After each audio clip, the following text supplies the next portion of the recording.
الحمد لله نحمده ونستعينه ونستهديه ونستغفره ونعوذ بالله من شرور أنفسنا ومن سيئات أعمالنا من يهده الله فلا مضل له ومن يضلله فلا هادي له أشهد أن لا إله إلا الله وحده لا شريك له وأشهد أن محمدا عبده ورسوله بلغ الرسالة وأدى الأمانة ونصح الأمة وكشف الغمة وهدانا إلى صراط الله العزيز الحميد. قال الله تعالى: أعوذ بالله من الشيطان الرجيم.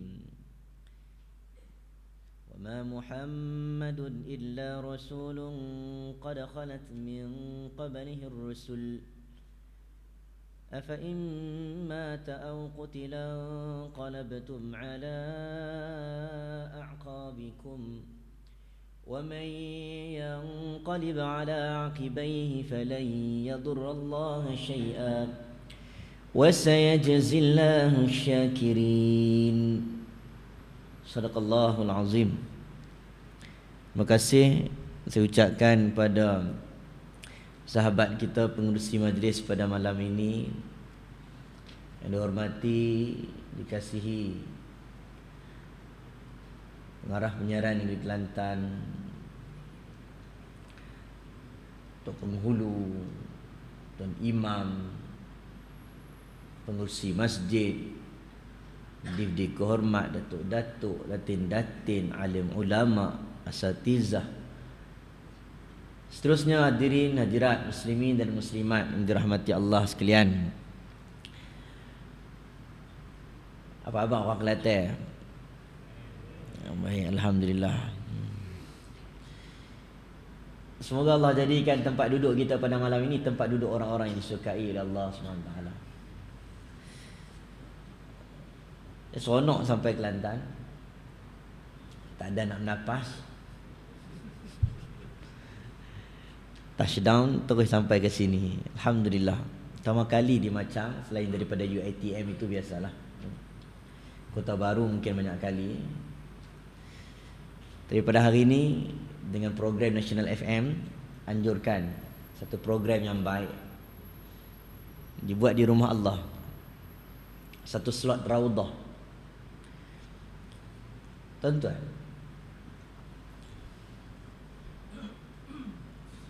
dulu radio susah nak dengar benda-benda macam ni. Sekarang orang makin dekat dengan agama. Mungkin 10 tahun, 5 tahun dulu kita sukar untuk melihat anak muda yang ramai berada dalam rumah Allah. Sekarang ini pemandangan yang biasa. Kalau di Shah Alam, kalau kita duduk di Ceras, rumah saya di Bangi, kuliah maghrib, subuh, 30 orang anak muda itu satu pemandangan yang biasa. Sebab itu kita bagi harapan seperti mana Nabi memberi harapan kepada orang-orang yang penat lelah dalam khandaq. Nabi menyebut la tuftahanna al-Qastantaniyah fala ni'mal amir amiruha wala ni'mal jaysh dalikal jaysh. Kamu tak larat menggali parit, Nabi bagi harapan, Nabi tak putuskan semangat. Nabi kata dengan cangkul itu akan dibuka kota Konstantinopel. Akan dibuka oleh pemerintah yang terbaik dan dibuka oleh tentera-tentera yang terbaik. Orang yang tak larat dengar, dia terus jadi semangat. Kita bagi semangat pada malam ini, tuan-tuan. Tuan-tuan akan lihat insya-Allah. Kita lihat 5 hingga 10 tahun lagi. Dalam kita duk pusing-pusing seluruh Malaysia ni, 5 hingga 10 tahun lagi insya-Allah kita akan saksikan kebangkitan anak muda yang dekat dengan agama Allah. Sebab itulah makin hari sejak rancangan radio semua akan menyelitkan unsur-unsur keagamaan kerana orang mahu benda ini.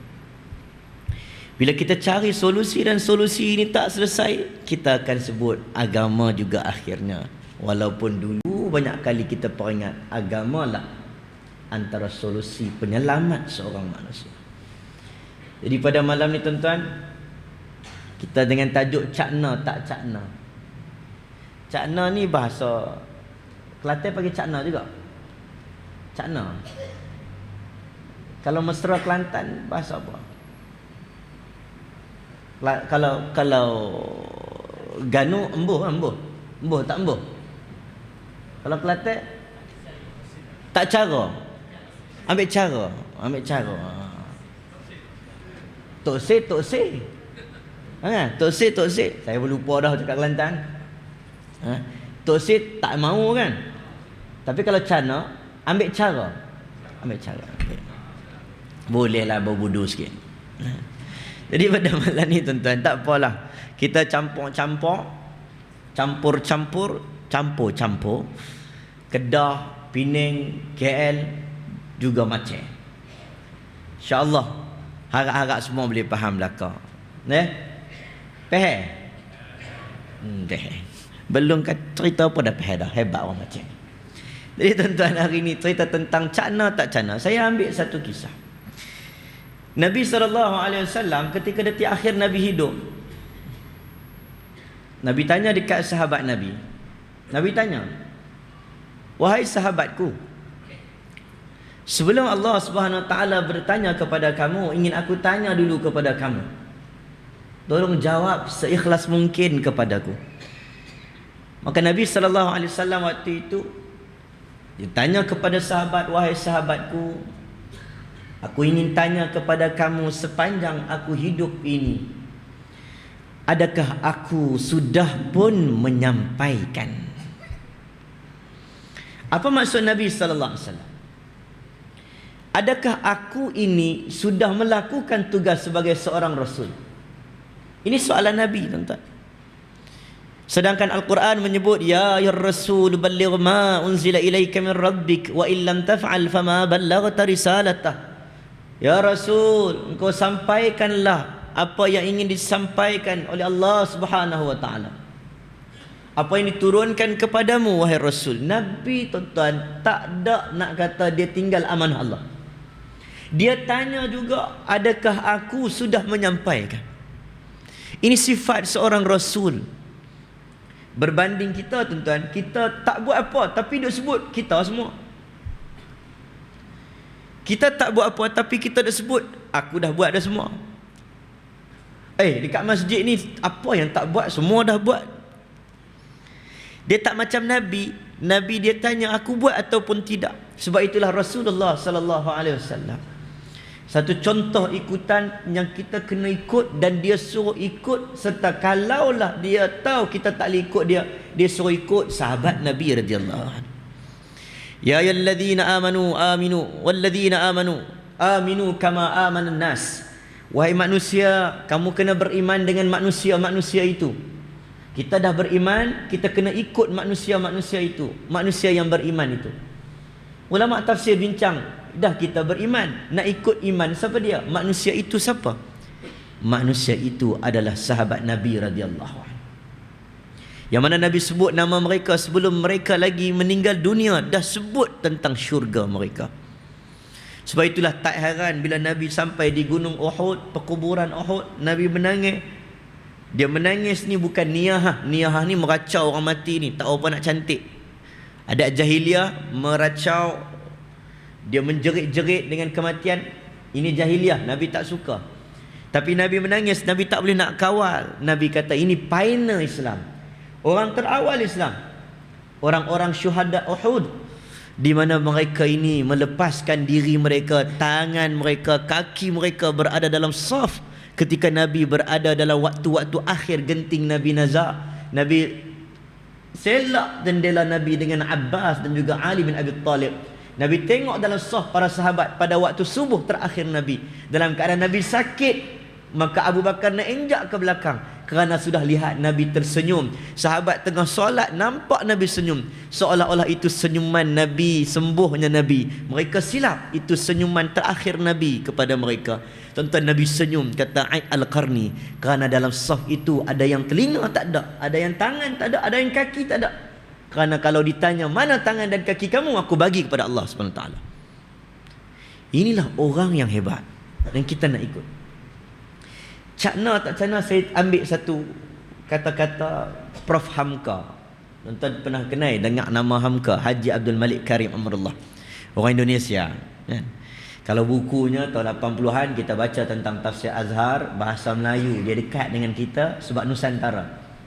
Tuan-tuan baca tafsir Qurtubi ke, Ar-Razi ke, Tafakhruddin Ar-Razi ke, tuan-tuan baca tafsir Ibn Kathir ke. Kadang-kadang tuan-tuan baca juga tafsir orang Melayu tulis, Nusantara ni tulis, dia macam nak kena, dia perli tu kena kat kita. Dia bila nak perli tu kena masuk dalam jiwa Nusantara. Dia sebut, tak apa aku National FM saya guna istilah ni, tak apa. Dia nak potong-potong lah. Dia sebut apa? Kalau hidup sekadar hidup, babi di hutan juga hidup. Wahai manusia, kalau hidup sekadar hidup, babi di hutan juga hidup. Minta maaf dalam masjid guna babi. Babi ke khinzir? Ha? Tuan-tuan nak sebut babi ke khinzir? Ha? Babi rasa sebut khinzir tu rasa macam tak cukup babi ha? Dia tak puas. Dia kalau jatuh tangga, dia tak sebut babi kau. Tak sebut khinzir kau, dia sebut babi kau. Bila jatuh, betul tak? Hamka dia pali kita.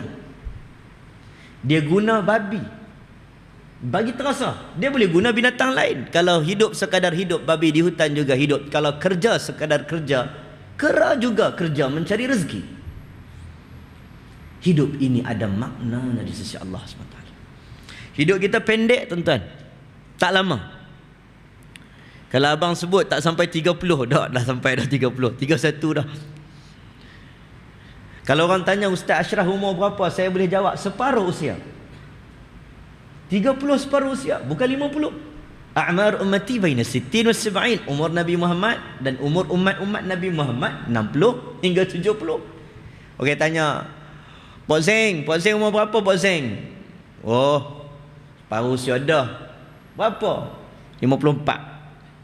54 bukan separuh usia, 30 separuh usia. Hak tu dah 3/4.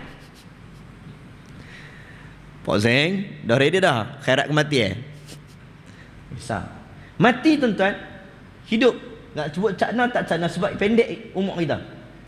Macam mana pun, mailah forum macam mana, mailah raudah ke, mailah apa pun, dia pasti kalau dalam bab agama dia akan cerita hidup selepas ini. Sebab Nabi menyebut tentang dunia ini kecil, air yang menitis satu itu adalah dunia, dan lautan luas itu adalah akhirat. Kalau kita hidup pada hari ini, saya 30. Kalau saya lah Allah panjangkan usia hingga 60 tahun. Allah panjangkan usia hingga 60. Kalau sampai 60 tahun, habis saja saya pejam saja mata, kita akan hidup. Saya akan hidup bilion tahun. Semua kita. Selepas ini akan tuan-tuan, infinity, tidak ada lagi. Hidup ada dua, hidup hari ini dan hidup selepas ini. Hidup hari ini bezanya ada mati, hidup selepas ini tidak ada mati. Sebab itulah kita nak mati kita ni, kematian tidak mematikan kita. Kematian kita tidak mematikan kita. Orang mengambil kata-kata kita, orang dapat manfaat daripada tubuh badan kita, orang dapat manfaat daripada ilmu kita. Kita mati, kita akan ditangisi. Sanaj'ala lahumur rahmanu wudda. Allah menyebut antara tanda-tanda mati yang baik, Allah akan tanamkan rasa kasih dan cinta bagi makhluk yang hidup apabila seorang itu meninggal dunia. Manusia akan menangisi kerana tak dapat tahan betapa hebatnya Allah tanamkan sayang kita kepada si mati. Ini antara tanda mati yang baik, tuan. Sebab itu tuan-tuan, kita nak mati, kita mati yang bernilai. Cakna ini membuatkan kita mati, orang masih lagi berdoa kepada kita. Kadang-kadang dia tak memerlukan sebagai pangkat ustaz ataupun tidak. Orang nampak ustaz ceramah kat depan, ilmu ustaz bermanfaat. Ilmu ustaz bermanfaat, anak-anak nanti, budak-budak muda, dia semayang, dia solat, ilmu ustaz bermanfaat sampai bila-bila. Kami ustaz tak reti nak ceramah, National FM lagi lah tak masuk. Macam mana ustaz? Tuan-tuan, simple, mudah. Kita bagi clear. Syurga ini bukan hanya untuk Ustaz Ashraf, Untuk mana-mana ustaz. Tetapi syurga ini Allah buka luas untuk semua manusia. Saya teringat di Kedah satu masjid, apabila seorang makcik meninggal dunia. Tuan, makcik ni simple ya cerita dia. Habis semayang, habis kita ceramah, ada makan. Masjid ni ada makan apa ni? Ada. Ada. Kat ustaz ke kat semua? Oh, kat semua? Masya Allah. Tuan-tuan tunggu. Tuan-tuan, saya keluar lepas semayang, datang makan, sedaplah makcik tu masak. Muslimat masak. Habis makan, jumpa dengan geng muslimat, makcik kata, "Oh, Ustaz Ashraf nak tengok macam anak makcik ni." Panggillah, pergi duduk belakang. Apa khabar semua? Sihat, alhamdulillah. Sedaplah makan tadi. Tiba-tiba 2-3 orang makcik datang, "Ustaz, sebenarnya Ustaz, kami nak cakap kat Ustaz satu benda ni Ustaz. Kami tengah duk sedih lagi ni." Sedih pasal apa? Sebab baru seminggu arwah makcik Leha meninggal. Saya tak kenal makcik Leha tu siapa. Makcik Lofa kenal juga. Makcik Leha ni siapa? Dia sebut, "Ustaz, 20 tahun makcik Leha ini, Ustaz, duit tak ada banyak sangat Ustaz. Harta dia bukan orang kaya sangat. Allah bagi anak-anak semua boleh masuk universiti. Berkat ni, masjid bagi kat dia RM200, tolong masak makan, dia masak macam RM400. Orang bagi kat dia masjid kata nak buat maulud, okey bagilah kat dia RM500, dia masak makan macam RM1000. Orang kampung, bukan mengaji Azhar, bukan mengaji Madinah, bukan mengaji Jordan, bukan akademi pengajian Islam. Makcik ni tua 20 tahun duk masak. Ustaz, bila dia tak ada, kami dapat rasa betapa hilangnya orang yang dah lama ni bancuh nasi, bancuh lauk kat kami ni. Ni orang ni tak ada dah, kami dapat rasa. Ustaz, dia masak sedap Ustaz, ikhlas orang dia. Ustaz, kami semua ni doa kepada Makcik Leha. Dia masak kat kami sedap-sedap. Semoga Allah bagi makan sedap-sedap kepadanya dalam syurga Allah. Tuan-tuan, saya dengar waktu tu saya seram bulu roma. Saya tak boleh kata, ya Allah, dahsyatnya orang doa sampai begini. Walaupun dia bukan tenaga pengajar, dia hanya tukang masak. Khidmat kepada Allah. Hidup dia bermakna matinya tidak mematikan dia. Sebab dia bukan fikir untuk perutnya. Umar memberi pesan, jangan fikir untuk perut kamu. Jaga-jaga, kerana perut ini ramai orang bergaduh. Kerana perut ini curi berlaku. Kerana perut ini orang berebut harta faraid. Kerana perut dia. Tapi ambil tahu berkenaan masalah sekeliling. Apa yang berlaku, ambil tahu. Sebab itu tuan-tuan, kita dah taklah kata dijamin syurga. Tetapi kadang-kadang kita rasa diri kita ni tak ambil berat tentang apa yang berlaku. Kita tak risau tentang kita. Tuan-tuan, hari ni kita sambut Ma'al Hijrah.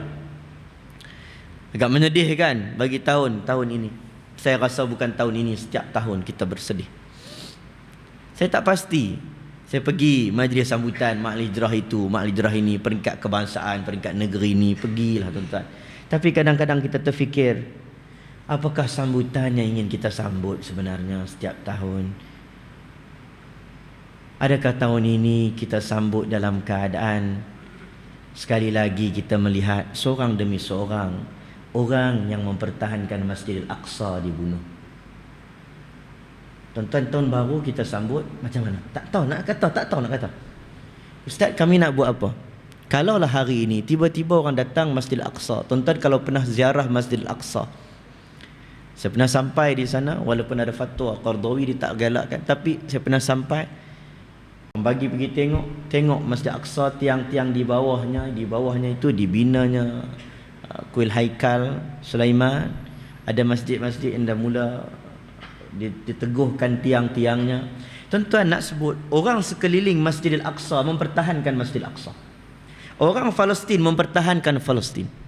Satu benda yang sangat hebat, tahun ini kita menyaksikan jutaan orang yang melibatkan orang Kristian, yang melibatkan orang Yahudi Ortodoks yang tak suka dengan Zionis ni. Zionis yang tak suka ni, dia buat demo sama, intifadah, bangkit semula hari ni. Daripada seorang yang sangat hebat, seorang yang hanya di atas kerusi roda. Orang tua ini Syekh Ahmad Yasin, yang tak ada orang kata kuat terang mana tuan-tuan. Dia bukan boleh angkat pedang, dia duduk atas kursi ya. Atas kerusi roda orang tua ini Syekh Ahmad Yasin. Intifadah satu ketika dahulu bangkit, semua bangkit sendiri dengan batu ya. Tak ada apa-apa, dengan batu. Daripada seorang yang mana dia main di taman permainan kanak-kanak, dia jatuh rebah. Dia sakit, dia lumpuh sampai ketua Syekh Ahmad Yasin. Dia pesan dekat kawan-kawan dia yang kanak-kanak juga, yang ada kaki sempurna. Dia kata rugi kaki ini, tidak boleh bergerak untuk membebaskan Al-Quds. Budak muda tuan. Sebab itu tidak hairan bila mana dia dibunuh dengan 2 biji peluru berpandu. Keluar sembahyang subuh, orang tembak dengan peluru berpandu. Bukan peluru biasa, pistol, senapang, peluru berpandu. 2 biji kena dia. Allah selamatkan wajahnya. Syekh Ahmad Yasin, tuan-tuan, apalah hebatnya orang tua itu. Tetapi semangat jiwa yang ada padanya, dia bukan fikir tentang dia fikir tentang umat. Dia fikir semua benda. Maka orang takut dengan dia. Inilah benar, tuan-tuan, tidak ada nikmat yang lebih besar, nikmat taat pada perintah Allah. Siapa yang taat pada perintah Allah, Allah akan jadikan makhluk taat dan takut kepadanya. Dan orang yang ada sifat, tuan-tuan, hari ini kita sambut bangkit semula intifadah. Yang datang itu pakai salib, baling batu, pertahankan. Tak boleh bunuh orang Islam, dia kata, saja-saja. Orang Kristian, Yahudi Ortodoks yang tak suka dengan Zionis ni, dia bangkit, tolong, kena pukul tuan-tuan dengan polis Zionis. Jangan bunuh orang Islam, jangan bunuh orang Islam, kesian kat dia, tu rumah dia. Tuan-tuan kalau tengok dekat Baitul Maqdis, tuan-tuan sampai di Hebron, sampai di Jerusalem, sampai di Bethlehem, tuan-tuan boleh tengok tembok-tembok yang tinggi dibina. Orang Islam waktu itu ada jalan yang agak daif, orang Islam boleh lalu. Kereta nombor plate begini, boleh lalu laluan ini. Kereta nombor plate ini, lalu laluan ini. Ini kereta Yahudi, ini kereta orang Palestin. Tuan-tuan tak boleh jumpa baju-baju yang tertulis I love Palestine, tak boleh jual. Sebab tak ada isytihar negara Palestin. Yang ada baju I love Israel, tuan-tuan nak beli. Dan dia punya teruk ni, orang bukan Islam mempertahankan orang Islam daripada dibunuh. Tuan-tuan, memalukan bagi kita kalau kita langsung tidak ambil tahu dan tak tahu. Iyakah sedang kena attack sekarang ini.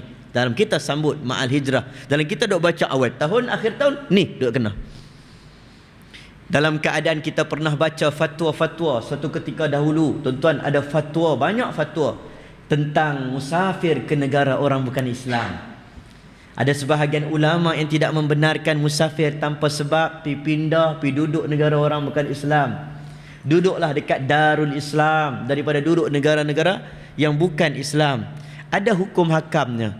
Tapi sekarang fatwa itu dah tak boleh kita baca. Sebab apa? Pelarian Syria, orang Islam tak buka pintu, orang Jerman yang buka pintu.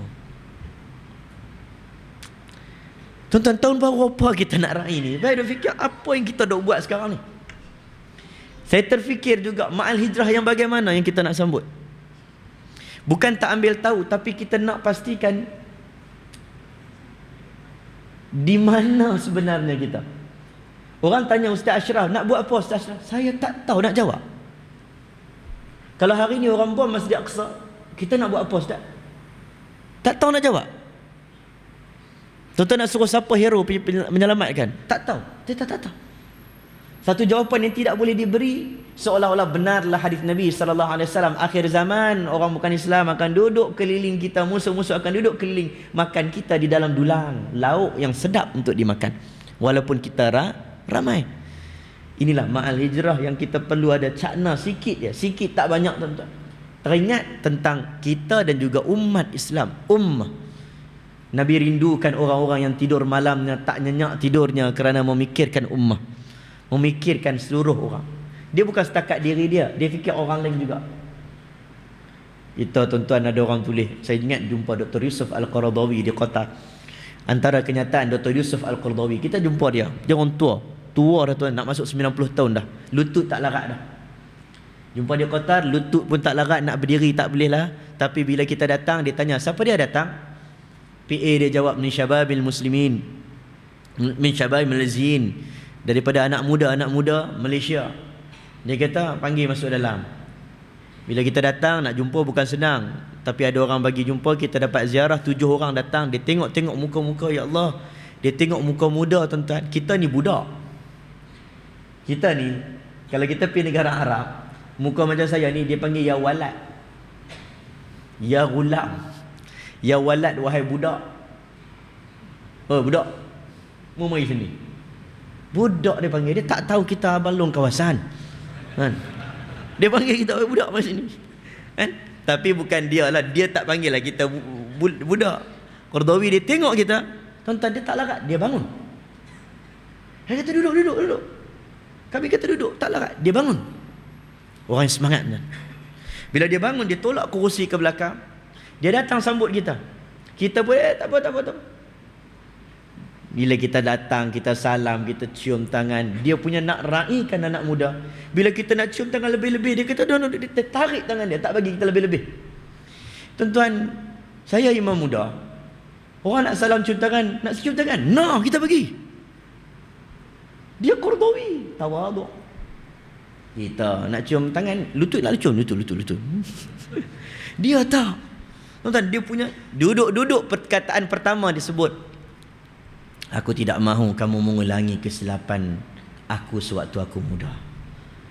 Kita fikir apa silap kita. Dan dalam banyak kenyataan waktu perjumpaan, antara benda yang saya teringat untuk saya kongsikan pada malam ini, ialah dia sebut satu benda yang mana kadang-kadang kita tak terfikir, rupa-rupanya dia satu perkataan yang sangat berhikmah. Dia menyebut umat Islam, dia kata balik di Malaysia, cakap dekat seluruh umat Islam. Umat Islam seluruh dunia perlu bangkit dan solat taubat di atas kemalasan umat Islam. Kita kena bangkit taubat di atas kemalasan umat Islam. Malah. Berapa banyak orang malah membuatkan tanah tergadai. Malah nak cara. Malah ambil tahu. Malah fikir malah. Besok bangun sembahyang subuh malah sembahyang subuh tu biasa. Jom kita main futsal. Malah main futsal pun malah. Ada satu cendekiawan Arab tulis tentang kemalasan umat Islam. Kemalasan umat Islam ini sampai tahap nak tidur pun malas. Tidur dengan pakai coat, pakai tie. Tak tukar kain pelikat. Dia tak sebut lah kain pelikat. Tak pakai pakaian proper. Tidur depan TV. Tidak siwak. Padahal itu tidur pun malasnya umat Islam ini. Tuan-tuan, malah kita nak ambil tahu. Sedangkan kita tidak ada satu perasaan yang risau tentang diri kita. Apa kita nak jawab depan Allah? Tuan-tuan, sahabat Nabi, saya bagi Umar Al-Khattab radhiyallahu anhu. Tuan-tuan buka Syama'il Umar Al-Khattab. Kita baca Syama'il Muhammadiyah. Al-Imam At-Tirmidzi rahimahullah. Kita baca Syama'il Umar Al-Khattab, kisah tentang Umar. Kita buka, kita tengok macam mana Allah memuji Umar. Allahu Akbar. Sangat hebat tuan-tuan. Nabi puji Umar. Umar ni dia dikebumikan bersebelahan dengan baginda Nabi sallallahu alaihi wasallam. Sebelah Nabi Abu Bakar, sebelah Abu Bakar Umar. Tanah itu sebenarnya tanah kubur Aisyah radhiyallahu anha. Asalnya itu tanah Aisyah. Tuan-tuan, makam Nabi tidak boleh dipindah. Makam Nabi di situlah sebab kewafatan Nabi sallallahu alaihi wasallam. Ditanya bila di mana kita nak kebumikan Nabi, maka semua menjawab dikebumikan Nabi sallallahu alaihi wasallam oleh Abu Bakar, dikebumikan di rumah baginda Nabi. Maka Nabi sallallahu alaihi wasallam dikebumikan di rumahnya, Raudhah bainal baiti wa mimbari raudhatun min riyadil jannah. Rumahku dan mimbarku adalah taman-taman syurga. Tuan-tuan ziarah Masjidil Nabawi, tuan-tuan akan ziarah makam Nabi sallallahu alaihi wasallam berserta dengan Abu Bakar dan Umar. Umar yang pernah ada niat nak bunuh Nabi sallallahu alaihi wasallam, mulianya mati di sebelah dengan Abu Bakar. Tuan-tuan, kalau kita lah contoh orang tanya kita, saya duduk UM, orang budak-budak kawan-kawan kita ni kadang-kadang ramai adalah Syiah contoh. Dia tanyalah kita, tanya tak habis-habis, duk tanya tak habis-habis. Contohlah kan. Tanya hukum ni macam ni duk bincang tak habis-habis. Tuan-tuan tak reti nak jawab, sangat-sangat tak reti nak jawab, pening kepala, paling kurang pun tanya dia lah, pasal apa Allah pilih Umar dan Abu Bakar sebelah Nabi sallallahu alaihi wasallam? Yang tu je. Yang tu. Tuan-tuan, duduk di situ. asalnya tempat duduk dia Umar Al-Khattab radhiyallahu bukan di situ. Itu tempat duduk Aisyah. Aisyah dah booking dah. Tetapi Aisyah mengatakan, wahai Ibnu Umar. Umar dia suruh anak dia pergi tanya Aisyah. Abdullah pergi tanya Aisyah. Kata ayah teringin nak dikebumikan sebelah tempat kawan baik dia. Bila tanya dekat Aisyah, Aisyah kata, ini tempat aku dah booking lama dah. Tapi disebabkan yang minta itu adalah Umar Al-Khattab radhiyallahu an. Layak untuk Umar. Siapa berani sanggah keimanan Umar? Umar orang yang hebat. Tuan-tuan, waktu Umar dalam keadaan nazak, lepas ditikam oleh Abu Lu'lu'ah, orang Majusi, 3-4 hari kemudian baru dia meninggal dunia. Dalam keadaan nazak itu, seorang demi seorang datang ziarah. Ada datang, ketika itu tenteranya datang. Wahai Umar, engkau hidup zaman Rasulullah sallallahu alaihi wasallam. Rasulullah redakan engkau. Engkau hidup pada zaman Abu Bakar. Abu Bakar redakan engkau. Wahai Umar, engkau hidup pada zaman kami rakyat engkau, kami redakan engkau Umar. Allah pasti redakan engkau. Abdullah bin Abbas dengar Abdullah sambut, Allah redakan engkau Umar. Umar sakit ni. Dia tanya Abdullah bin Abbas, berani atau tidak engkau jawab tentang keredaan Allah ini di depan Allah nanti? Berani tak engkau cakap macam ni? Abdullah bin Abbas kata, wallahi kalau di hadapan Allah aku akan jawab, Allah redakan engkau Umar. Orang ni boleh tahu kata dia ni hebat walaupun dia belum meninggal dunia. Orang nampak keimanan, orang nampak kesungguhan, orang nampak mujahadah Umar Al-Khattab radhiyallahu. Tapi Umar ni, Umar yang risau dalam matanya, dalam Syiarul Alam An-Nubala, Imam Az-Zahabi menyebut bawah matanya ada satu alur. Orang Kelantan panggil apa? Bekah-bekah. Ada satu alur menunjukkan Umar ini kerap menangis. Ni Umar kerap menangis ni. Bawah dia mata dia ada alur. Umar Al-Khattab orang yang rajin tanya, kata Huzaifah Al-Yaman, seorang yang menyimpan rahsia Nabi, sahib sirri. Dia kata, aku ni duk simpan rahsia Nabi. Umar duk tanya, siapa orang munafik? Aku tak mau bagi tahu ni satu rahsia Nabi. Nombor 2 yang tanya untuk Umar. Umar ni tuan-tuan, dia dapat tahu dia pancung tak besar. Jadi dia tak bagi tahu. Umar duk tanya. Umar ni sehingga kalau orang fasik ataupun orang munafik itu, bila dia meninggal, Umar tak kenal munafik atau tidak. Umar kan lalu di rumah Huzaifah Al-Yaman, tengok Huzaifah solat jenazah atau tidak. Kalau tak pergi, aku tak pergi, sebab confirm tu munafik. Dia punya nak ambil tahu ni. Huzaifah kata, pasal apa? Kenapa? Bapa mu nak tahu sangat ni? Meroyak mari ni. Kecek semoti ni. Bapa mu nak tahu sangat. Lalu dia pun tuan-tuan, Umar 3-4 kali tanya, sampai kali last dia kata, Huzaifah, lepas ini aku takkan tanya dah kepada engkau soalan ini. Lepas ni tak tanya dah. Last. Tolong bagi tahu kat aku orang munafik tu siapa? Siapa itu orang munafik? Huzaifah kata, Nabi tak bagi tahu. Nabi bagi tahu kat aku seorang. Umar last. Dia kata last punya. Tak tanya dah lepas ni. Huzaifah, dalam senarai nama orang munafik yang Nabi bagi tahu kepada engkau, aku nak tanya lepas ni, aku tak tanya dah. Adakah ada nama Umar Al-Khattab radhiyallahu anhu? Tuan-tuan, dia ni orang yang takut Allah. Dia ni orang yang ambil tahu tentang masalah muslimin. Dia ni orang yang ambil tahu sampai ke Armenia. Michael H. Hart yang tulis buku tentang Nabi, munafik yang Nabi bagi tahu kepada engkau. Aku nak tanya lepas ni, aku tak tanya dah. Adakah ada nama Umar Al-Khattab radhiyallahu anhu? Tuan-tuan, dia ni orang yang takut Allah.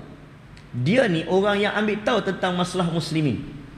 Dia ni orang yang ambil tahu sampai ke Armenia. Michael H. Hart yang tulis buku tentang Nabi menyebut Umar Al-Khattab is more greater than Alexander the Great. Dia sebut tentang Umar, dia kata Umar Al-Khattab dia buka timur dan barat. The Great bermaksud conquer, penakluk. Alexander menakluk barat, Umar timur dan barat. Tapi dia ambil tahu sahabat-sahabat Nabi yang berada seluruh dunia. Ini Umar. Cakna dia. Tetapi dia risau. Kita yang tak buat apa, semua dah buat dah. Ini beza Umar dan kita. Sebab itu kita nak ambil roh hari ini.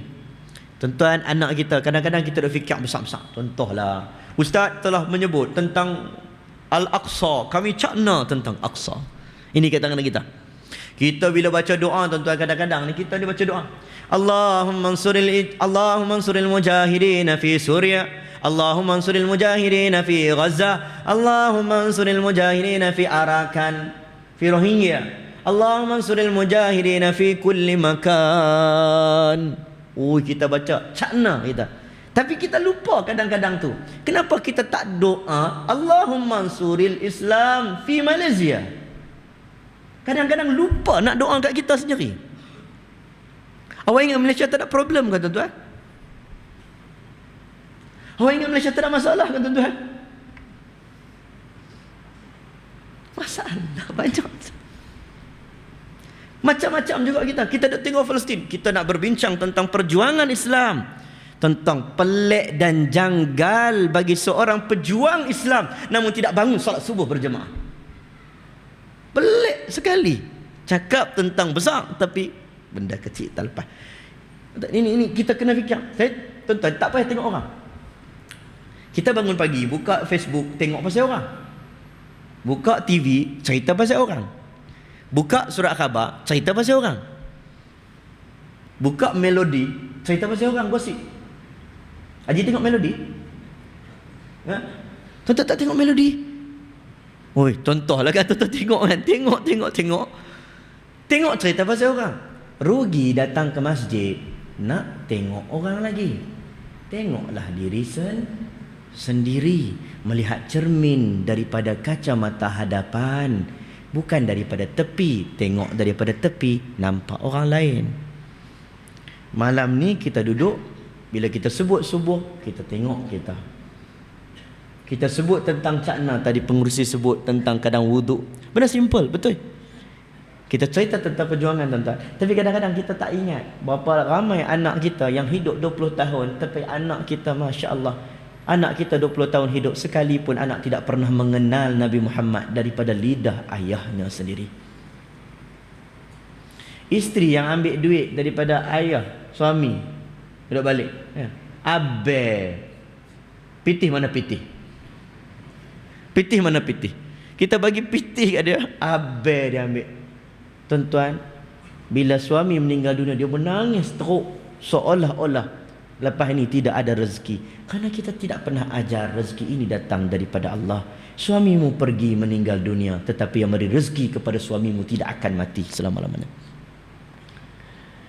Tak pernah didengar daripada lidah seorang ayah. Rugi tuan-tuan, rugi. Sayang kita. Jangan kata benda besar, benda kecil yang kita kadang-kadang terlepas pandang. Tuan-tuan boleh berbincang tentang isu faraid. Tuan-tuan duduk dalam rumah Allah, tuan-tuan semuanya orang-orang yang faham sunnah, orang yang faham hadis. Kita mengaji, kita datang masjid, kita mengaji hadis, kita mengaji Quran. Kita katalah orang kat luar tu tak baca lah. Kita hak baca ni tuan-tuan, hak baca hadis ni tiba-tiba tak tegur siapa lebih daripada 3 hari. Baca hadis Nabi larang tak tegur siapa lebih daripada 3 hari. Allah akan turun rahmat kepada orang yang fabda'u bis salam, orang yang mulakan dengan salam. Allah turun rahmat. Tapi tuan-tuan, kita tak buat. Tuan-tuan, kita duduk dalam saf baik-baik tuan-tuan, muka kadang kita dengan janggut ustaz jambang kadang. Tuan-tuan, elok tapi hutang orang tak bayar. Ramai tuan-tuan jumpa kita, ustaz, ada hak perangai ni kalau minta hutang ustaz, dia punya tuntut tu ustaz macam nak mati syahid lepas kita. Tapi bagi-bagi ustaz, lepas tu hilanglah kita, tak jumpa dah. Orang mana ustaz? Tok Bilal. Bukan Tok Bilal surau masjid ni. Dia nak kata Tok Bilal. Oh, orang masjid. Benda tu biasa berlaku.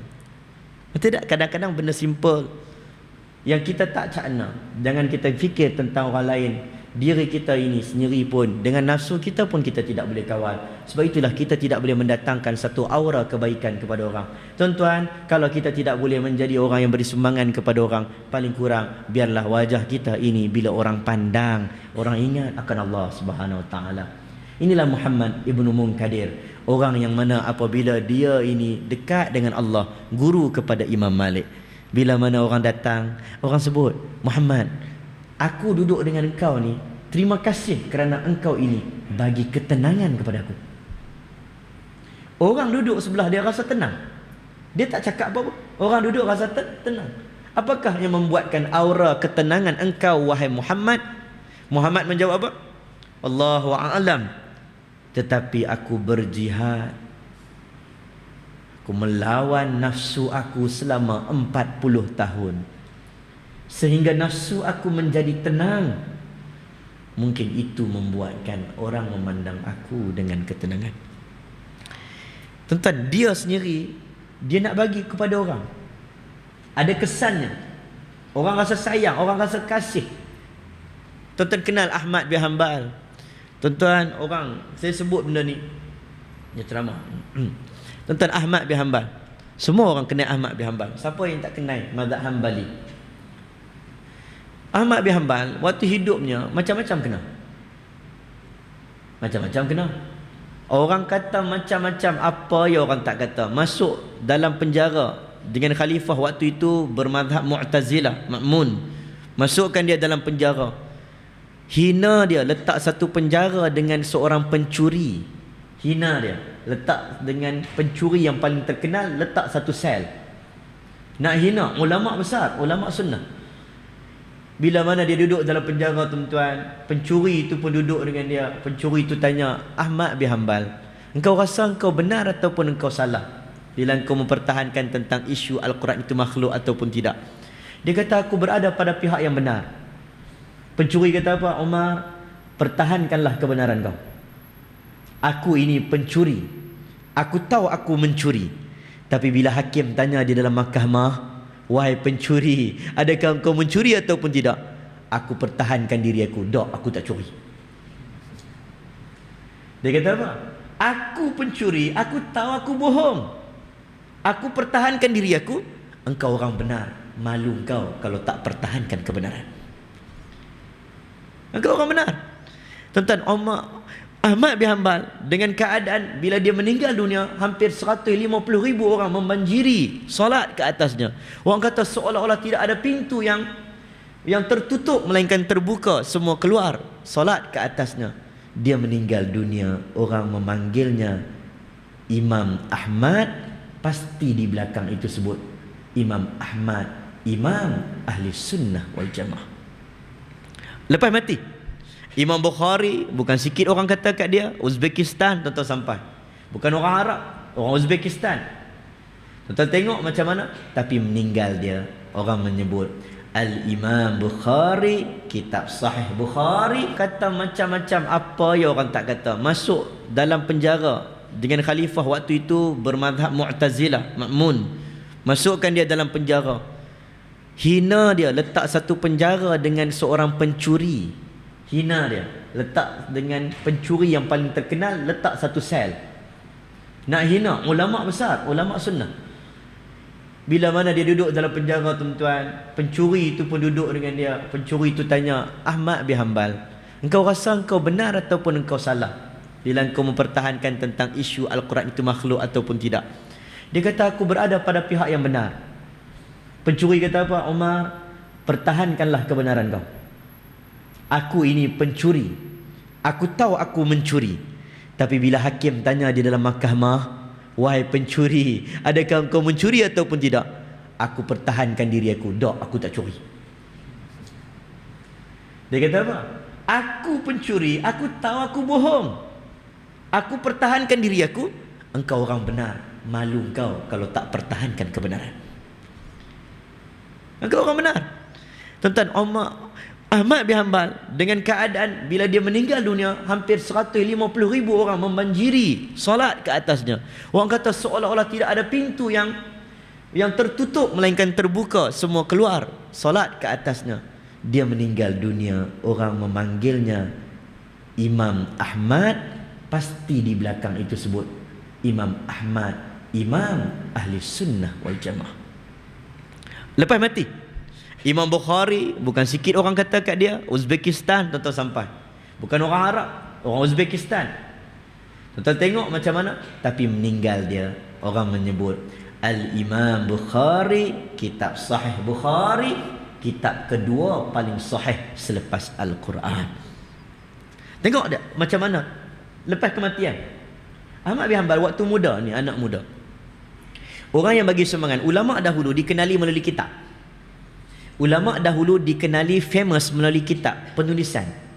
Beza dengan zaman sekarang tuan-tuan, ustaz-ustaz lebih dikenali dengan penceramah. Kita jarang baca, kita selalu dengar ceramah. Jadi ustaz yang famous kat Malaysia adalah penceramah, bukan penulis kitab. Dulu adalah penulis kitab.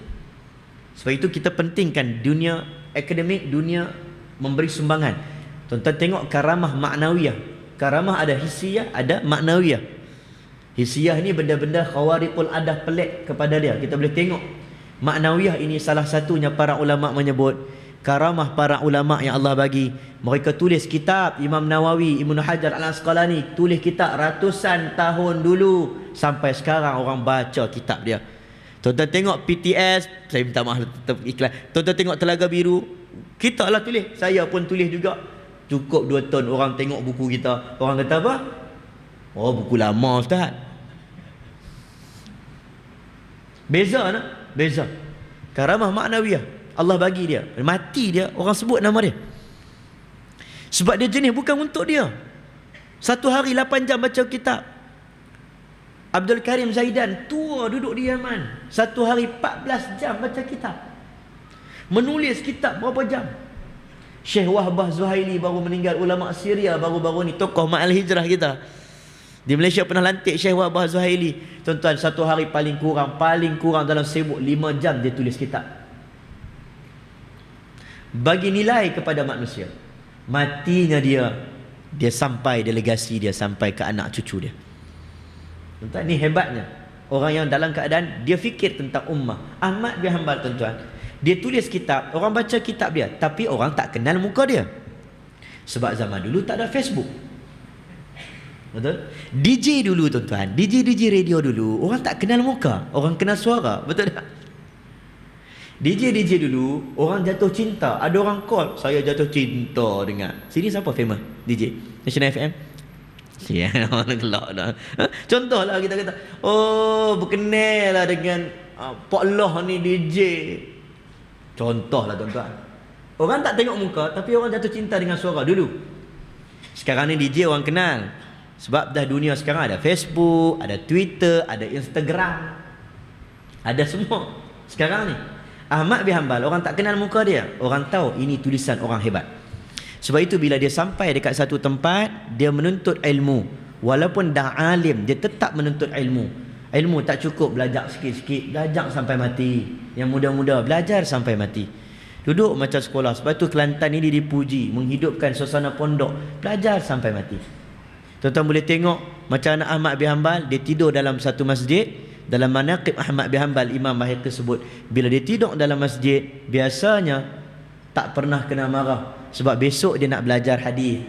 Dia tak duduk kat kampung dia. Zaman tu tak ada homestay. Jadi dia tidur dekat masjid.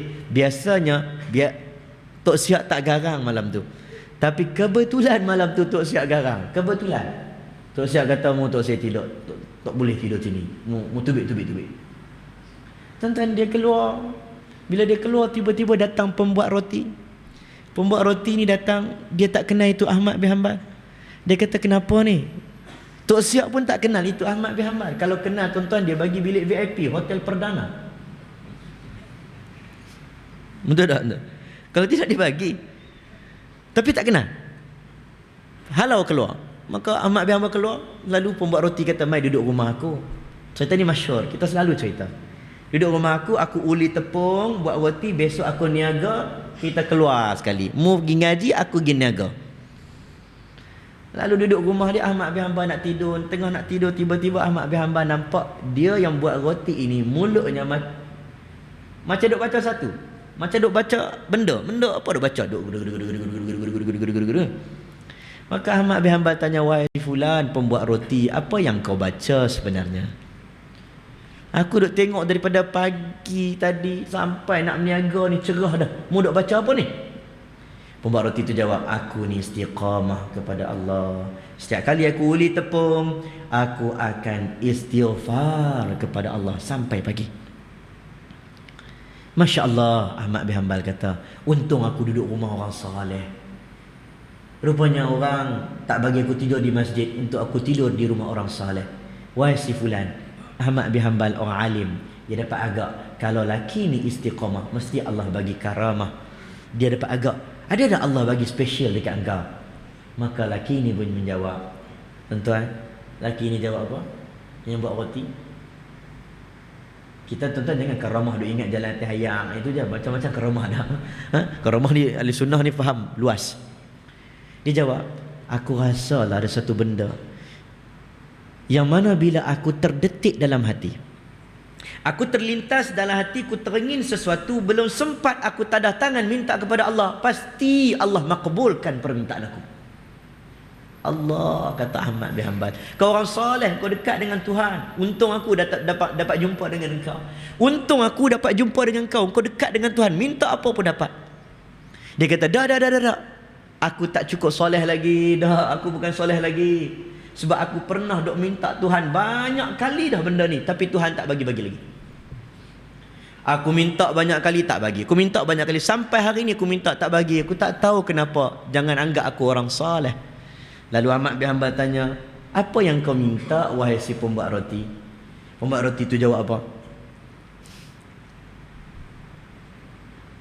Aku minta kepada Allah, ya Allah, berilah peluang, kesempatan untuk aku melihat wajah Ahmad bin Hanbal. Ahmad bin Hanbal menangis. Akulah Ahmad bin Hanbal. Allah memakbulkan doa engkau. Tuan, Aid Al-Qarni dia sebut apa? Dalam kisah ini, orang yang ada sumbangan kepada orang, dia tak penting diri, dia sayang kepada semua orang. Dia akan membuatkan orang akan doa untuk tengok jumpa dia pun jadilah. Inilah maksud cakna ambil penting man lam yahtam bi amri mukmin. Siapa yang tak ambil tahu tentang urusan kaum mukmin? Tuan-tuan nak jawab macam mana? Benda simple. Hadis sahih menyebut tentang orang yang mana bila kawannya diaibkan, dia duduk sebelah, dia tak pertahankan kawannya yang di sebelah ini, maka suatu hari nanti bila dia diaibkan, maka Allah tidak akan pertahankan, dan Allah jadikan manusia lain juga tidak akan pertahankan dia. Siapa yang ada kawan dalam keadaan diaibkan, dia ada sebelah, dia tahu kawan dia tak buat, dia bela kawan dia, Allah kata Allah akan pertahankan dia bila dia diaibkan, dan Allah akan jadikan makhluk seluruhnya akan bangun mempertahankan dia. Simple, kena kat kita, baru kita tahu. Bila kita nak meninggal, tuan-tuan, cakna ni orang kata habislah, tak fikir, nanti meninggal baru tahu. Betul? Tak bohong, tuan-tuan. Tuan-tuan, kita meninggal, berapa sah nak datang solat kita, tak tahu. Imam, seorang imam masjid masuk metro, mati ketika baca khutbah, pegang kayu, jatuh. Pedeguk, jatuh. Imam baca khutbah, jatuh. Orang tanya, kenapa, macam mana nak buat ni? Khatib ganti, teruskan khutbah, tak ada kat tepi, uruskan jenazah. Bila datang solat jenazah, orang yang datang solat Jumaat tengah hari tu dah pergi kerja dah. Tuan-tuan, bila datang solat jemaah, solat jenazah, jemaah masjid kata macam Jumaat tadi. Dia bukan YB, dia bukan datuk, dia bukan orang kenal, tu imam kampung, bukan imam muda Astro. Dia bukan tu. Dia hanya imam kampung. Tetapi orang datang solat jenazahnya ramai. Bila ditanya kenapa, rupa-rupanya Pak Imam inilah yang urus jenazah mak saya dulu. Pak Imam ni lah urus jenazah pak saya dulu. Pak Imam ni lah urus jenazah kawan saya dulu. Rupanya daripada umur dia 27 tahun, dia dah gali kubur, dia akan uruskan jenazah orang. Fardu kifayah bagi dia. Dia kata apa? Orang kita fardu kifayah, orang lain buat, kita tak payah. Dia ada fardu kifayah bagi aku. Orang lain tak buat, aku yang kena susah payah. Dia dipayah dulu, orang lain settle, aku seorang settle. Tuan-tuan, daripada 27 meninggal umur 70 tahun, orang datang, orang rasa sedih pembagian dia. Sebab dia ambil tahu tentang orang. Jadi pada hari ini tuan-tuan, dah masuk 10 lebih dah. Saya tak pasti orang Aceh tidur pukul berapa, kan? Tidur awal ke tidak lambat. Tapi pada malam ini diberikan masa pada saya sejam. Kemudian kita akan buka sesi soal jawab sedikit, 1, 2, 3 soalan. Kita ambil semangat pada malam ini, semangat hijrah. Bila kita dapat satu hadis, dapat satu nasihat, kita jangan tengok orang lain, kita nak ubah diri kita masing-masing. Seperti Muhammad Al-Fatih. Muhammad Al-Fatih ini, dia seorang yang sangat hebat. Dia hanya dapat beberapa petikan hadis. Beberapa petikan hadis. Cerita sejarahnya, PhD tentang Muhammad Al-Fatih yang membuka kota Konstantinopel. PhD-nya satu dunia sebut tentang dia. Tuan-tuan boleh tengok PhD tentang Muhammad Al-Fatih ini. Sultan Muhammad Al-Fatih, Muhammad Thani. Apabila Muhammad Al-Fatih ini, dia dalam keadaan sangat hebat. Bila mana dapat satu hadis, dia sebut hadis ini semua tuju dekat kepala aku, dekat aku, tak cerita tentang orang lain. Baik, silakan. Ada soalan ke? Oh, nak buka soalan lah.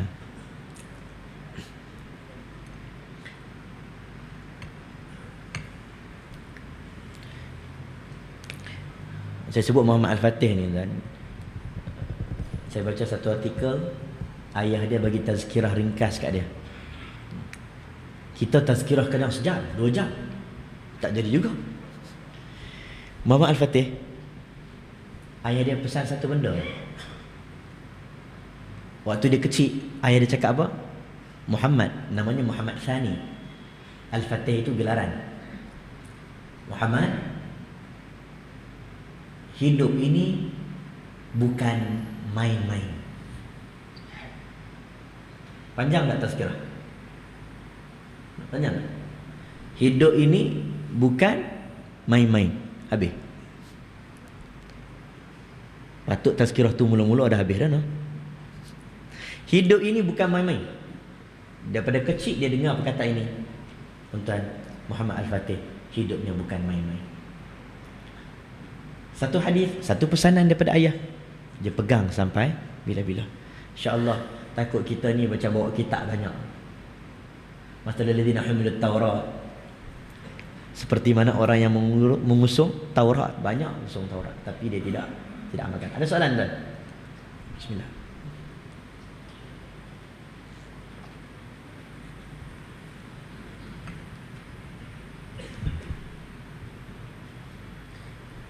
Dia tak ada lagi bagus.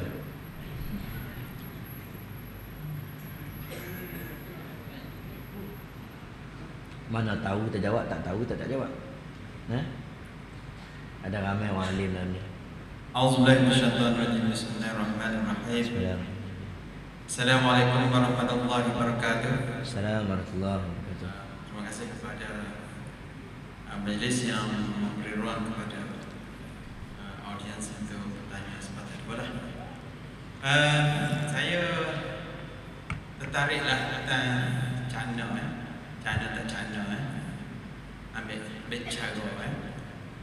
Jadi kita memanglah dalam masyarakat kita sepatutnya kita China lah kan. Cara jiran kita, anak-anak kita ke kawan sahabat kita dan sebagainya. Tapi yang menjadi masalahnya sindrom lah. Saya ada sindrom ataupun kata ni cakap apa? Jangan apa tu? Kata jangan apa jaga tepi kayu orang. Itu jadi masalah. Jangan jaga tepi kayu orang. Itu kena cara hak kita saja. Tapi kita cana-cana kan? Orang manggung ni. Ada orang seperti ustaz kata tadi lah. Jadi tu siap ke villa ke hotel berua dia.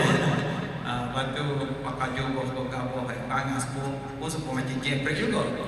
Jadi dalam soal ni lah kita sebagai orang yang faham untuk mencari kesejahteraan dalam kehidupan, saya rasa apakah tips yang perlu kita fahami agar perkara ini betul-betul kita cakna supaya berlakunya kerukunan dalam kehidupan kita, silaturahim yang erat antara umat Islam, supaya wujudnya kekuatan bagi Islam itu sendiri. Jadi minta Ustaz jelaskanlah ya. Jangan jaga tepi kayu orang ni, maknanya biar perkara ni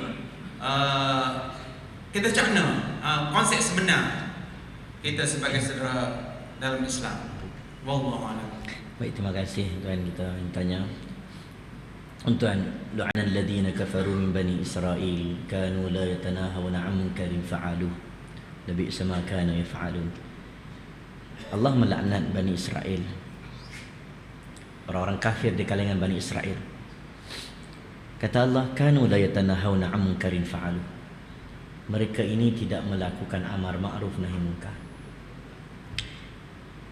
Amar ma'ruf nahi munkar ini teras kuat agama. Tuan-tuan, dakwah amar ma'ruf nahi munkar adalah sunnah yang besar.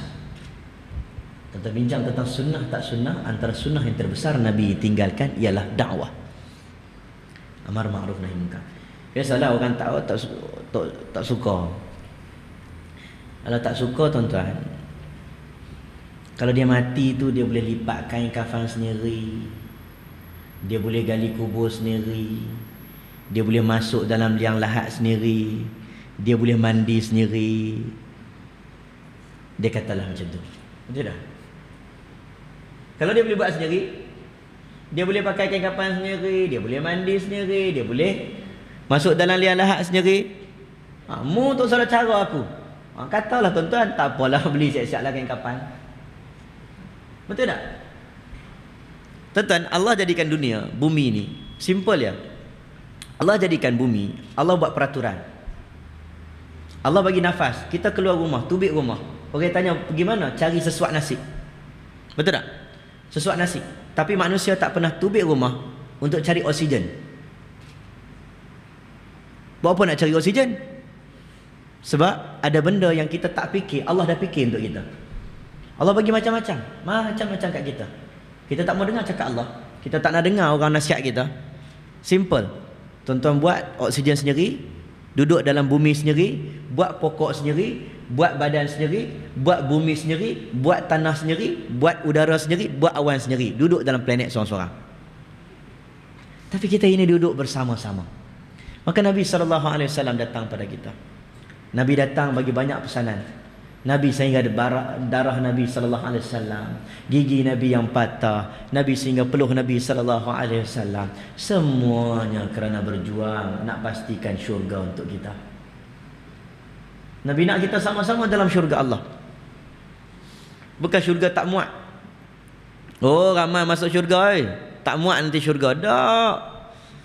Syurga tu luas, seluas-luasnya. Wasari'u ila maghfiratin min rabbikum wa jannatin 'arduha as-samawati wal ard. U'iddat lil muttaqin.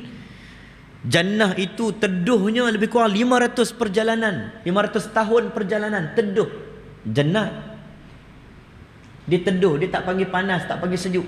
La yarawna fiha syamsan wala zamharira. Tak panas sangat, tak sejuk sangat, teduh. Teduh. Janin, benda yang tak nampak, janin anak kita ni. Jin, benda yang tak nampak, terselindung, tersingkap. Jannah, sebahagiannya mengatakan matahari dilindungi dengan teduhnya. Tuan-tuan, luasnya syurga Allah. Kita nak ajak ramai-ramai masuk dalam syurga Allah. Kalau tidaklah, maka Umar tidak menangis ketika melihat Nabi bangkit daripada tempat tidur. Nabi bangkit daripada tempat tidur, belakang badan Nabi ini terlihat birat, pelepah tamar. Umar menangis, wahai Rasulullah, kenapa engkau memilih jalan ini? Kenapa engkau tidak berada seperti istana raja-raja Syam? Nabi kata, syurga kita lepas ini. Nabi buat kerja teruk tuan. Teruk Nabi buat kerja. Kita didik anak.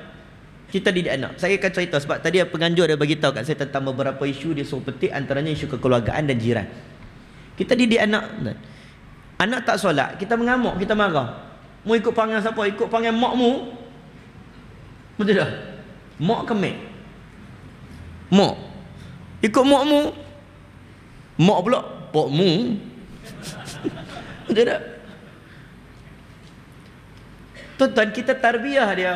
Baru berapa tahun? Nabi tarbiyah kita berapa tahun?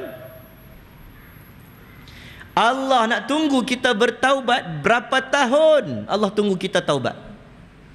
Berapa tahun dalam usia muda kita lupa pada Allah. Berapa ramai orang dalam dunia ini tak bangun salat subuh pada pagi hari. Bukan jemaah, tak bangun salat subuh. Tengah hari Allah bagi makan nasi berlauk. Betul tak?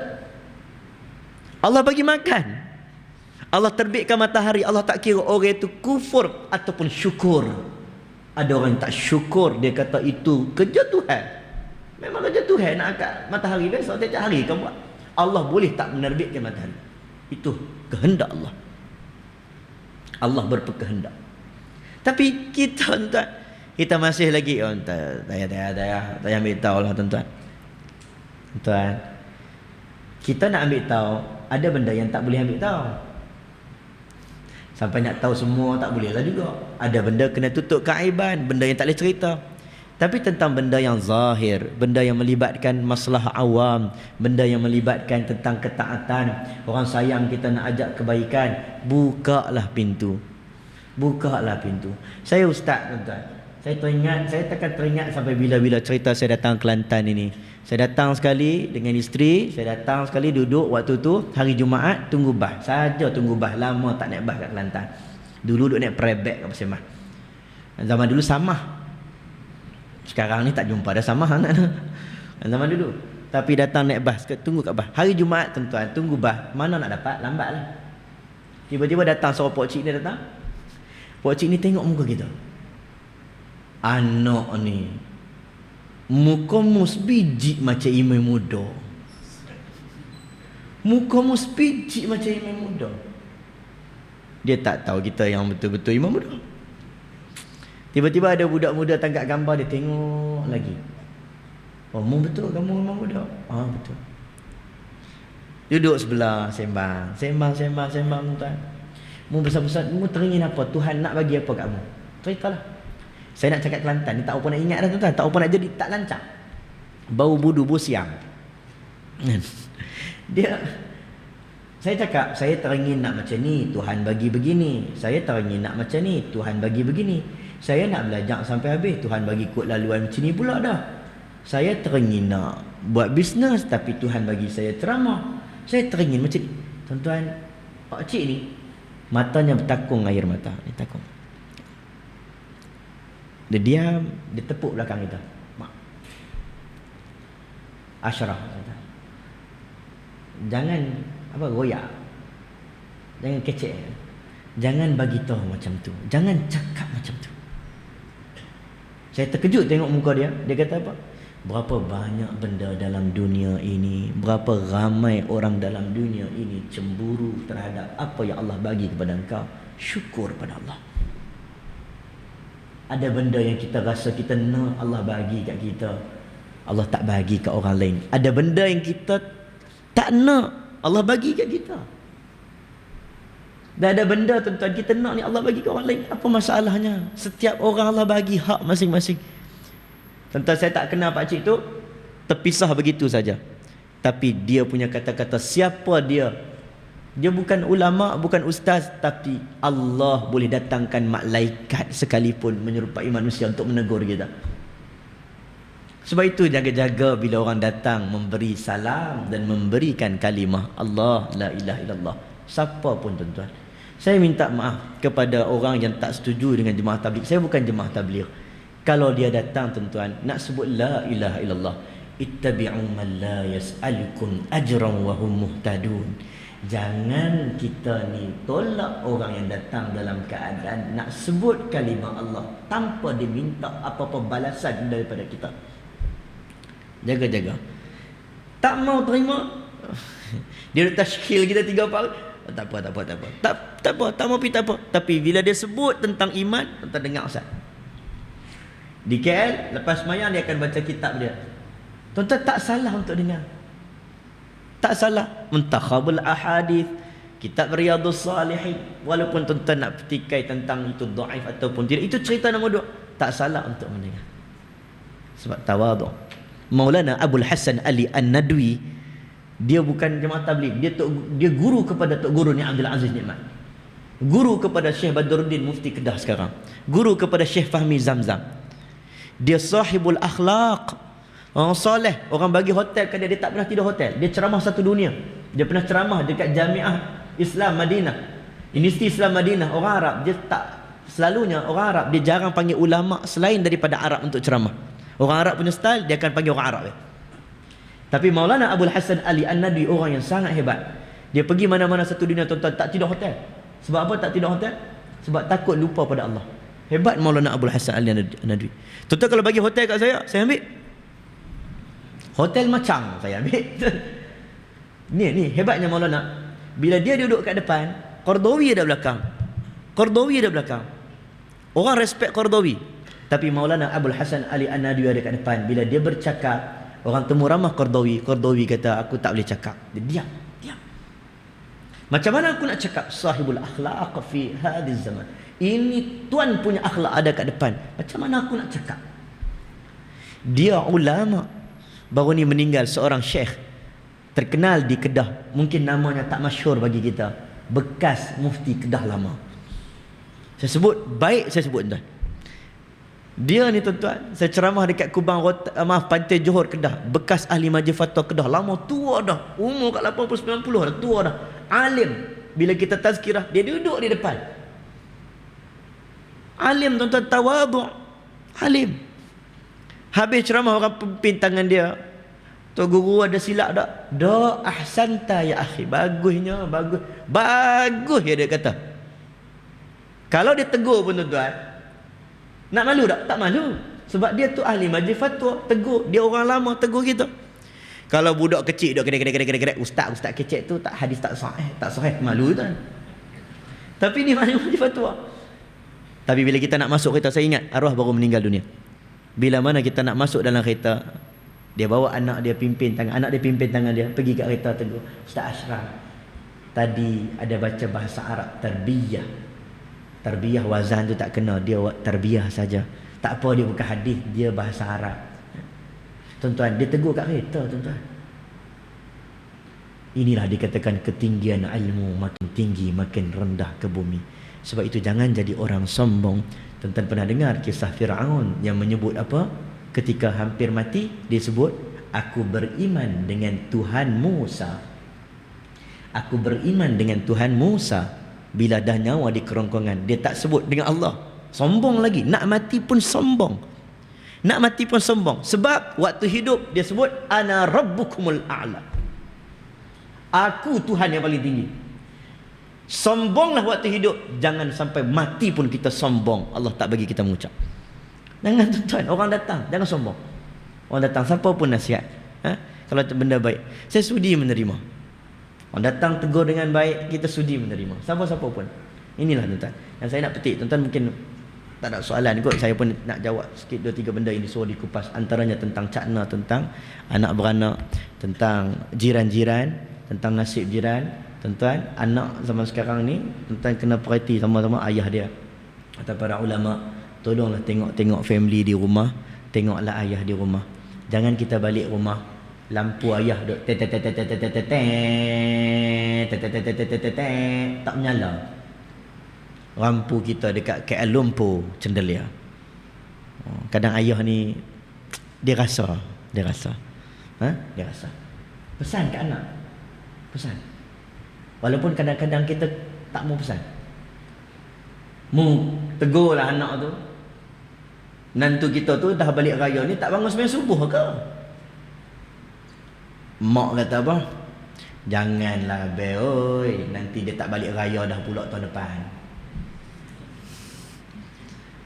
Tuan-tuan, cakna, simple. Dan sekali anak tak ambil tahu pasal ayah. Berapa ramai dekat rumah orang tua? Berapa ramai tuan kat rumah orang tua? Berapa ramai dekat hospital yang anak tak tahu nak buat apa kepada mak? Ustaz tolong tengok mak dah Ustaz. Saya tak tahu nak buat apa. Mak cik ni pegang Quran. Orang Kelantan, Kedah untung tuan-tuan, dia boleh baca Quran. Ayah saya orang Penang. Orang Penang tuan-tuan, dia tak berapa pandai. Dia geng Hell Army dulu, seluar pan besar, bell bottom, tapak kaki besar ni, tapak kasut. Anjing pun lari. Dulu pakai baju. Ayah saya tak pandai baca Quran. Ayah bukan orang agama. Tak pandai baca Quran sampai besar baru boleh. Mak boleh sebab mak mengaji, duduk dekat Kedah. Kedah banyak qasidah. Banyak marhaban. Jadi dia boleh baca. Ya Badratim. Dulu-dulu. Wahai Purnama. Wahai Purnama. Dia punya bunyi Kedah tu kan pekat. Hampa nak pergi mana? Dia tak macam Johor. Wahai Purnama. Johor Purnama. Tak tahu sini bunyi apa. Wahai Purnama. Dia, mak kita boleh. Ayah kita tak boleh. Ayah tak boleh. Saya pergi hospital di Penang. Mamu pegang. Assalamualaikum Mamu. Ustaz, saya ni. Mamu pegang Quran ke? Ya. Ustaz, Mamu boleh pegang ya Ustaz. Mamu tak reti baca. Ni goyang kepala Mamu kan. Mamu tak reti baca Ustaz. Kita pegang tangan anak dia. Abang main sini bang. Bapak kita dulu tak ada sekolah kelas kafar. Bapak kita dulu tak mengaji ramai. Zaman-zaman dulu tak ada TV-TV agama ni, rancangan-rancangan agama ni tak banyak. Tuan-tuan Tanjung Penang tu tak banyak, bukan Kelantan Kedah ni. Tak banyak. Abang tolong pi ajar ayah. Pi baca depan ayah Quran. Anak tu pegang. Ustaz saya pun tak reti Ustaz. Anak tak ambil tahu, tak tahu nak buat apa kat ayah. Ayah dalam keadaan nazak, tak tahu nak talqin kepada ayah pun tidak tahu. Tak ambil tahu. Nak talqin, dialah tunjuk kasih sayang terakhir kepada ayah, iaitu laqinu mautakum. Talqin di telinga ketika mana dia nak meninggal dunia. Ajar syahadah, tak reti. Bukan sikit, ramai di hospital tuan-tuan boleh tengok. Tuan-tuan rajin-rajin ziarah hospital, tengok ramai tak reti rupanya. Ayah-ayah yang berada di Kelantan, anak-anak ramai di Kuala Lumpur. Rajin-rajinlah hubungi mereka. Walaupun mereka tak menghubungi kita. Kerana kita bukan bimbangkan tentang mereka yang tak rindu kita. Kita bimbangkan tentang syurga anak kita. Kita bimbang takut-takut dia lupa kita, maka dia tak selamat daripada api neraka. Bukan kita tak tunjuk, biarlah dia tak ingat kat kita ni. Dah. Jangan, tuan-tuan jangan ego. Memang kecil hati. Ayah kecil hati, anak tak balik. Ayah sakit hati, anak ni tak ambil tahu pasal dia. Sakit demam tak ambil tahu. Kecil hati ayah. Tapi jangan tak call. Sebab tentang syurga dia, bukan sebab apa. Nabi Wahsy datang tutup muka. Nabi kata, buka muka engkau Wahsy. Aku yang bunuh, kata Wahsy. Aku bunuh pak saudara engkau. Aku malu dengan engkau. Nabi tengok muka Wahsy. Nabi kecil hati. Nabi teringat Hamzah, pak saudara Nabi. Nabi kata, engkau masuk Islam, Allah ampunkan dosa engkau Wahsy. Bersihkan dosa engkau seperti bayi yang baru dilahirkan. Tapi Wahsy, jangan kau dekat dengan aku. Aku tak mau tengok muka engkau. Bukan Nabi benci dekat dia. Nabi takut, Nabi kecil hati. Bila Nabi kecil hati, Allah akan murka kepada Wahsy. Kita kecil hati dengan anak. Tak apa telefon. Hantar teringat kat ayah ke. Supaya syurga untuk anak. Syurga untuk anak. Sebab itu tidak ada kesyukuran yang digandingkan dalam Quran, melainkan kesyukuran kepada Allah dan juga kesyukuran kepada ibu dan ayah. Anishkurli wali walidai. Syukur kepada Allah dan kedua ibu ayah kamu. Terima kasih kat dia dah. Ni ayah kita. Tuan-tuan doa banyak-banyak. Ya Allah, janganlah jadikan perangai buruk kami ini ya Allah diikuti oleh anak-anak kami ya Allah. Doa banyak, ya Allah, jangan bagi perangai buruk kami ini ya Allah diikuti oleh anak-anak kami ya Allah. Ampun dosa kami jahil. Dulu kami tak reti nak didik anak, kami tak belajar ya Allah. Ampun dosa kami ayah. Supaya anak boleh teringat dekat kita tentang syurga. Ini nama jannah. Jadi tuan-tuan, malam ni dah sampai 10 suku, 10.30. Tuan-tuan nak balik ke apa? Saya rasa cukup lah kot. Tuan-tuan balik rumah macam je no. Saya balik Kota Baru. Besok pagi flight pukul 6. Jadi tuan-tuan, kalau saya tak tidur, tuan-tuan jangan tidur dan ceramah. Boleh nak? InsyaAllah. Semoga Allah merahmati kita sama-sama lah. Sama-sama. Terima kasih kepada pihak Nasional FM yang sudi menjemput saya pada malam ini. Ini satu penghormatan, keseronokan saya datang jauh-jauh Kelantan mengimbau balik kenangan suatu belajar di bumi Kelantan ini. Waktu itu besar-besar kecil-kecil kita sampai dah besar macam ni. Semoga Allah memberi berkat ke atas bumi ini. Allah jadikan bumi kita adalah bumi-bumi orang-orang yang saleh. Saya minta ampun, minta maaf anda berlaku terkasar bahasa, terkurang tak kena. Kadang-kadang kecek Kelantan tu bunyi ke lain. Saya ingatkan betul orang kata ya Allah, dia kata ke aku lah.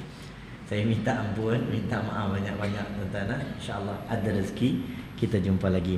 A'udzubillahi minasyaitonirrajim. Bismillahirrahmanirrahim. Alhamdulillahirabbil alamin wassalatu wassalamu ala asyrafil anbiya'i wal mursalin sayyidina wa maulana Muhammadin wa ala alihi wa sahbihi ajma'in. Allahumma faqihna fid din wa 'allimna ta'wil wa hdina siratal mustaqim. Allahumma arinal haqqa haqqan warzuqna ittiba'ah wa arinal batila batilan warzuqna ijtinabah. Ya Allah, ya Tuhan kami, ya Allah, Kau ampun dosa kami, ya Allah, ampun dosa kami, ya Allah. Ampun dosa kedua ibu dan ayah kami, ya Allah. Kasihanilah mak ayah kami, ya Allah. Berilah peluang untuk kami anak-anak ini menghiburkan hati mak ayah kami seperti mana ibu ayah kami hiburkan hati kami sewaktu kami kecil, ya Allah. Ya Allah, kurniakan kepada kami zuriat, pasangan, anak-anak yang menyejukkan mata kami. Anak-anak yang salih dan salihah. Jangan Kau jadikan perangai buruk kami mak ayah ini diikuti oleh anak-anak kami, ya Allah. Ya Allah, ya Tuhan kami, matikan kami dalam keadaan mati yang baik, husnul khatimah. Husnul khatimah. Jauhkanlah kami daripada su'ul khatimah. Ya Allah, ya Tuhan kami, ya Allah, Kau satukanlah hati-hati kami di atas tali akidah-Mu, ya Allah. Kasih dan sayang kerana-Mu, ya Allah. Ikatlah ukhuwah sesama kami, ya Allah. Perselisihan, kekhilafan berlaku hanya di pemikiran kami namun tidak di hati kami, ya Allah. Ya Allah, Tuhan kami, perbaiki akhlak kami, ya Allah. Akhlak anak cucu keturunan kami, ya Allah. Perbaikilah lidah-lidah kami, ya Allah. Lisan kami, tutur kata kami, ya Allah. Bahasa kami, ya Allah. Ya Allah, ya Tuhan kami, jadilah kami ini da'i untuk ummah, ya Allah. Jadikanlah kami ini pendakwah untuk umat, ya Allah. Ya Allah, ya Tuhan kami, ya Allah, Kau jadikanlah, ya Allah, kehidupan kami penuh dengan keberkatan, rezeki kami dengan keberkatan, ilmu kami dengan manfaatnya, ya Allah. Rabbana 'alaika tawakkalna wa ilaika anabna wa ilaikal masir. Rabbana hab lana min azwajina wa dhurriyyatina qurrata a'yun waj'alna lil muttaqina imama. Ya Allah, selamatkanlah Masjidil Aqsa. Selamatkanlah Masjidil Aqsa dan penjaga-penjaganya. Selamatkanlah Masjidil Aqsa dan penjaga-penjaganya. Selamatkanlah pejuang-pejuang agama di seluruh dunia, ya Allah. Selamatkanlah bumi kami Malaysia, ya Allah. Jauhkanlah daripada bala bencana-Mu, ya Allah. Rabbana atina fid dunya hasanah fil akhirati hasanah wa qina adzabannar. Sallallahu alaihi wasallam Muhammad wa ala alihi washabbihi wasallam. Alhamdulillahirabbil alamin. Taqabbalallahu minkum.